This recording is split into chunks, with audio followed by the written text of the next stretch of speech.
ప్రకృతి సంబంధమైన జ్ఞానం ఉండాలి, దయ్యాల జ్ఞానం ఉండాలి. ఈ 3 రకాలైన జ్ఞానం కానీ లేకపోతే వాడు మంత్రగాడు కాదు. కాబట్టి ఇలాంటి జ్ఞానంలో నేను పరిపూర్ణయ్యా, ప్రకృతి సంబంధంగా. ఆ విధంగా ఆ చెట్టుని తీసుకొని, ఆ యొక్క గింజలు తీసుకొని, దాని నూనె తీసుకొని, ఆ నూనెతో చాలా అద్భుతాలు చేయొచ్చు. కాటుకు తయారు చేయొచ్చు.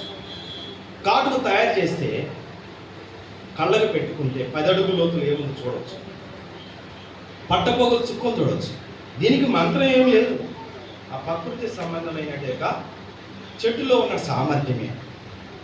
అంతేకాదు ఆ నూనెలో ఏ గింజలైనా తడిపి మట్టి తీసి మట్టిలో వేసి మట్టి పూర్తి చేసి కాస్త నీళ్లు పోసేస్తే టైం పెట్టుకో, ఖచ్చితంగా అరగంటలో మొక్కలు వచ్చేస్తాయి.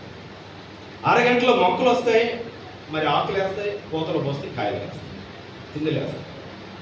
అరగంటలోనే జరిగిపోతుంది ఇది ప్రాసెస్. దీనికి కూడా మంత్రం ఏం లేదు. అంతేకాదు ఈ కాటుకు పెట్టుకున్నప్పుడు వీధిలో నడుస్తూ ఉంటే కడగా ఉన్న స్త్రీ నడిస్తే వాళ్ళ అడుగులు కనపడతాయి.